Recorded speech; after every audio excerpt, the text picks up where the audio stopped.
വൈകുന്നേര സമയത്ത് നമ്മുടെ മുറ്റവും പിന്നെ നമ്മുടെ കുഞ്ഞു കുഞ്ഞു കുറച്ച് ചെടികളൊക്കെ ഉള്ളൂ, ഒരുപാട് ചെടികളൊന്നുമില്ല. അങ്ങനെയുള്ള കുറച്ച് ചെടികളും ഒക്കെ കൂട്ടുകാരെ ഒന്ന് കാണിച്ചു തരാനാണ് ഞാൻ ഇന്ന് വന്നിരിക്കുന്നത്.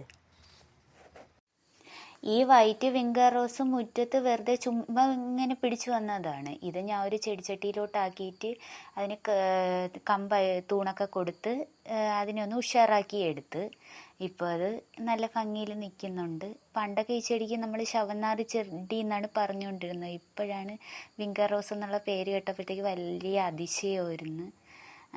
ഇപ്പോൾ പറയുമ്പോഴത്തേക്ക് വിംഗർ റോസ് എന്നങ്ങ് വരും. പിന്നെ ഈ ഒരു ചെടിയുണ്ടോ, ഇത് എൻ്റെ ചേച്ചിയുടെ വീട്ടിൽ പോയപ്പോഴത്തേക്ക് ചേച്ചി ഒരു കുഞ്ഞു കമ്പ് തൈ തന്നതാണ് കേട്ടോ. അത് പിടിക്കുമെന്ന് ഒട്ടും പ്രതീക്ഷിച്ചില്ല. കൊണ്ടുവന്ന് വെച്ചൊക്കെ നോക്കി, എന്തായാലും പിടിച്ച് കിട്ടിയിട്ടുണ്ട്. ഇപ്പം ഞാൻ വേറെ ചട്ടിയിലൊക്കെ ആക്കി നല്ല ഉഷാറായിട്ട് രണ്ടുപേരും നിൽക്കുന്നുണ്ട്. കൂട്ടുകാരെ കണ്ടോ ഈ വിംഗർ റോസിൻ്റെ അവസ്ഥ? ഇത് ഇന്ന് ചട്ടിയിലോട്ടാക്കി ഞാൻ നല്ല തണലുള്ള സ്ഥലത്തോട്ട് വെച്ചതാണ്. എന്താണെന്ന് അറിഞ്ഞൂടാ. ഇന്ന് ആ ഭാഗത്ത് നല്ല വെയിലായിരുന്നു. ഞങ്ങൾ ജോലി കഴിഞ്ഞ് വന്നപ്പോഴത്തേക്ക് എൻ്റെ വിംഗർ റോസിൻ്റെ അവസ്ഥ ഇതാണ്, വാടിക്കരിഞ്ഞ് കണ്ടോ നിൽക്കുന്ന. ഇതിനെ ഇനി ഒന്ന് പച്ച പിടിപ്പിച്ചെടുക്കണം. അതാണ് ഇനി അടുത്ത ലക്ഷ്യം. പോരാമോ നല്ലൊരു നാളിൽ ഓമൽ പൂത്താലിയുമായി അന്നിൻ്റെ പൊന്നരയൻ.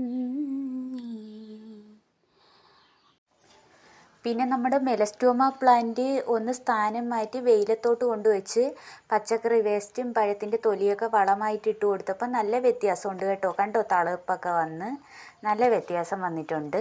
എന്തൊക്കെ ആയാലും ഇതിലൊന്നും ഒരു പൂവെങ്കിലും പിടിച്ച് കണ്ടാലേ എനിക്ക് സമാധാനമാവും. ഇത് നമ്മുടെ മുറ്റത്തിന് ഭംഗി കൂട്ടുന്ന ബുഷ് ചെടിയാണ് കേട്ടോ. ഇത് ഒരുപാടൊന്നുമില്ല, 2 മൂടേ ഉള്ളൂ. അത് നല്ല രീതിക്ക് നിൽക്കുന്നുണ്ട്. നല്ല പച്ചപ്പ് വരുന്നൊരു ചെടിയാണ്. കനിവാർന്ന കാരുണ്യമച്ചൻ കാണുന്ന ദൈവമാണച്ചൻ. ഒരു പാട്ടിലൂടെ തുടങ്ങണം, പാട്ടിലൂടെ അവസാനിപ്പിക്കണം എന്നൊക്കെ കരുതിയാണ് വീഡിയോ തുടങ്ങിയത്. പക്ഷെ വിചാരിച്ച കണക്കൊന്നും നടന്നില്ല. എന്തായാലും നല്ല രീതിക്കൊക്കെ വീഡിയോ എടുത്തിട്ടുണ്ട്. പിന്നെ ശ്രീസന്ധ്യ സമയമായിട്ടുണ്ട്. നമ്മുടെ തുളസി ചെടിയും കൂടെ ഒന്ന് നനച്ചു കൊടുക്കട്ടെ. അടുത്ത വീഡിയോയുമായി കാണും വരെ ടാറ്റാ.